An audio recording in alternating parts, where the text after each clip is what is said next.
I'm Mark Logan. This is It's Only a Movie, and today's thought for the day is theatres don't contain chainsaws, loggers' cabins contain chainsaws.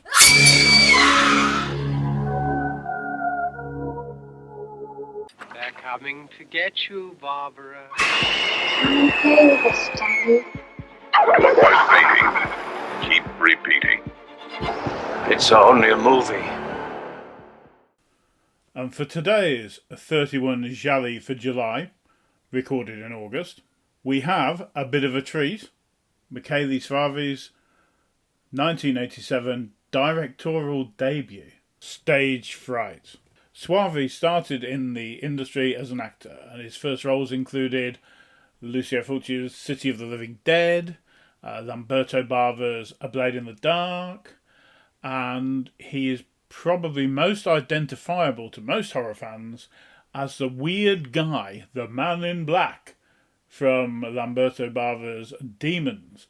The chap who was giving out the cinema tickets at the beginning. Half face, half mask. That fellow. He had some interest in getting into directing. He had a script that he showed to Dario Argento, and while Argento was not particularly taken with the script, he did think that Soavi had something.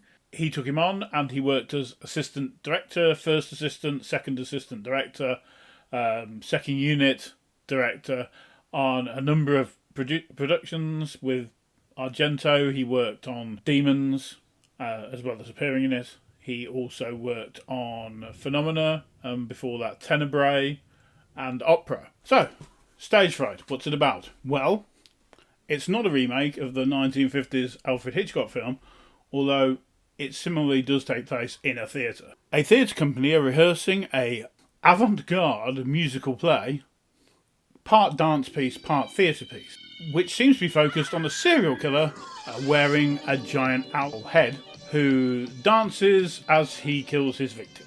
Sounds like it's going to be the hit of Rome this year.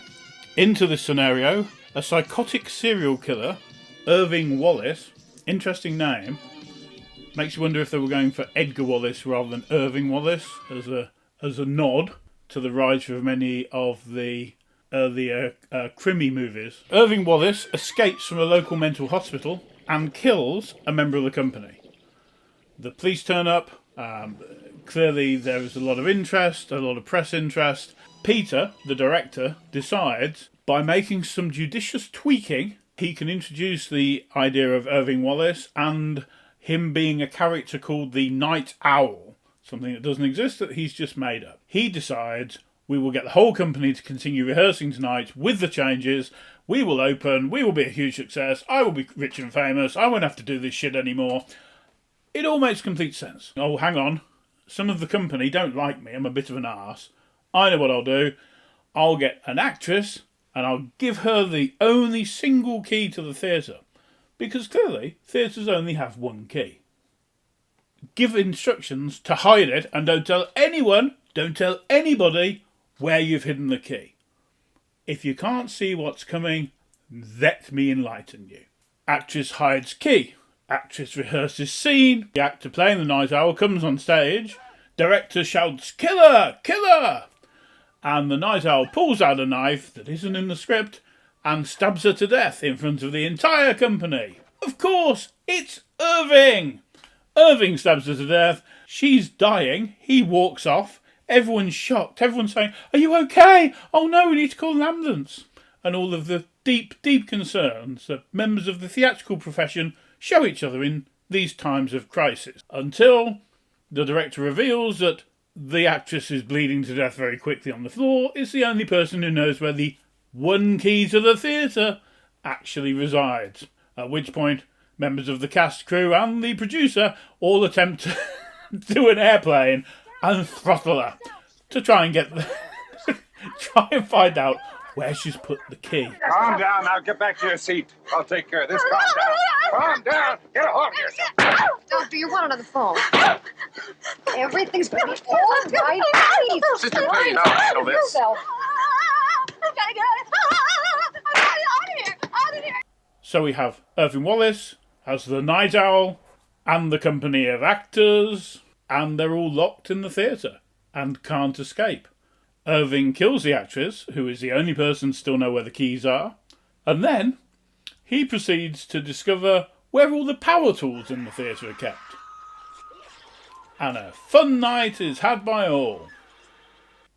Ish. Soavi was clearly influenced from working alongside Argento, and there is a similar, if somewhat less extreme, colour palette to that showed in films such as Suspiria. But there's much more that he seems to have got from Argento and working alongside him.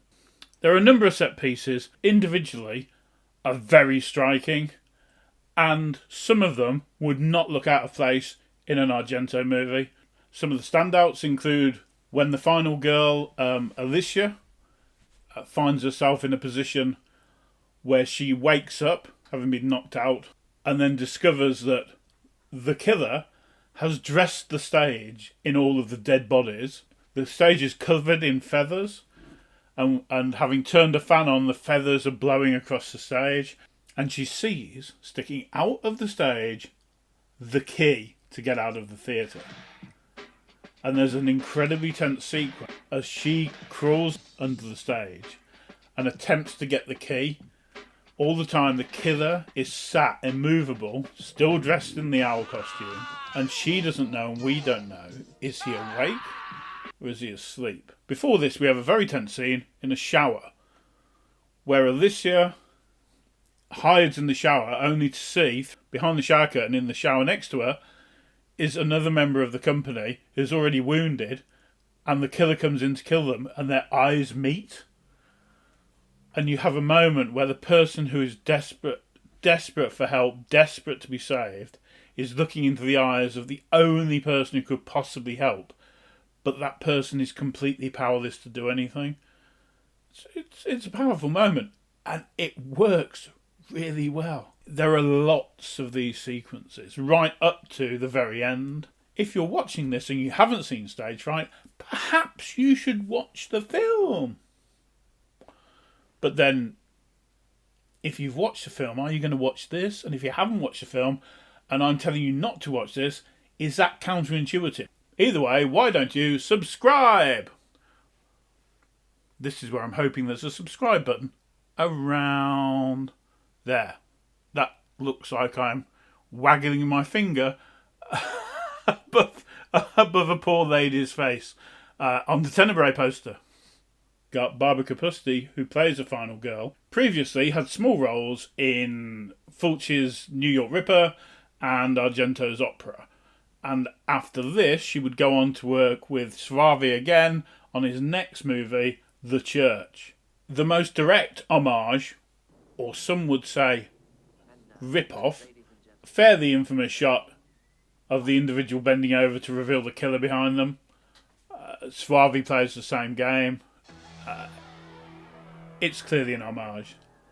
He's clearly tipping the hat to Dario. This is an extremely assured directorial debut by a director who unfortunately only went on to make 3 more films, and that was The Church in 1989, The Sect in 1991, and in 1994 the classic Cemetery Man, or De la Mort, De la Mort. And that was his farewell to the Italian horror movie. And he made 4 humdingers. Not sure if there is a translation for humdinger in Italian. However, he made 4 great movies. I mean, as your first 4 films, that was not a bad attempt. There was some personal family issues which meant he had to walk away for a time.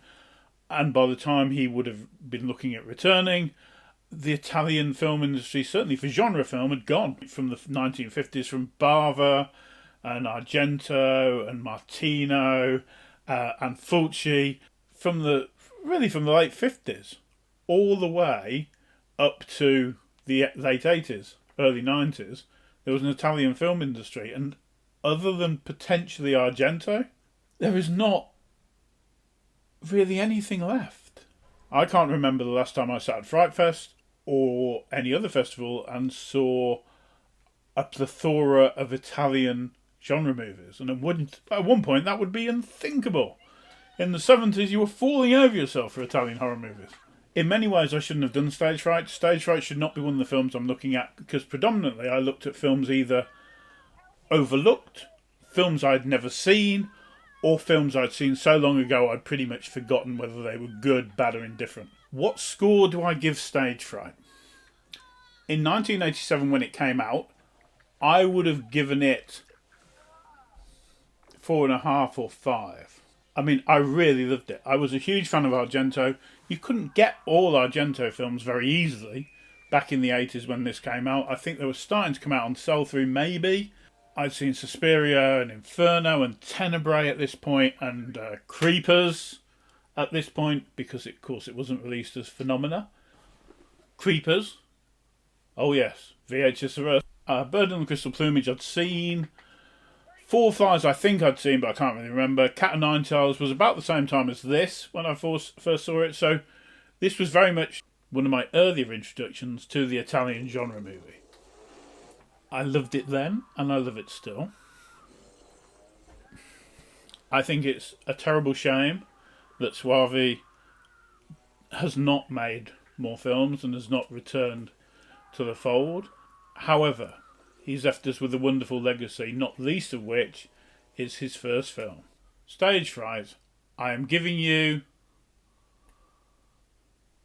4.5 out of 5. It's almost a 5. It's almost a 5. But if I give it a 5, I know there are other films coming that are even better than this. This is worth anybody's time.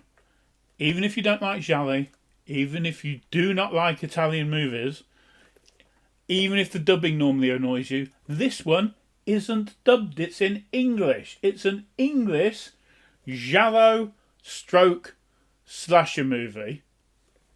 Watch it. Coming up next time on It's Only a Movie, we have this. A film that I currently do not own a physical copy of. Hang on, let me show you the back. Oh yes. Impressive. Until next time, this is 31 Giallis for July, being filmed in August. I'm Mark Logan.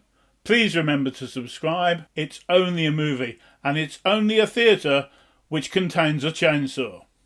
Till next time.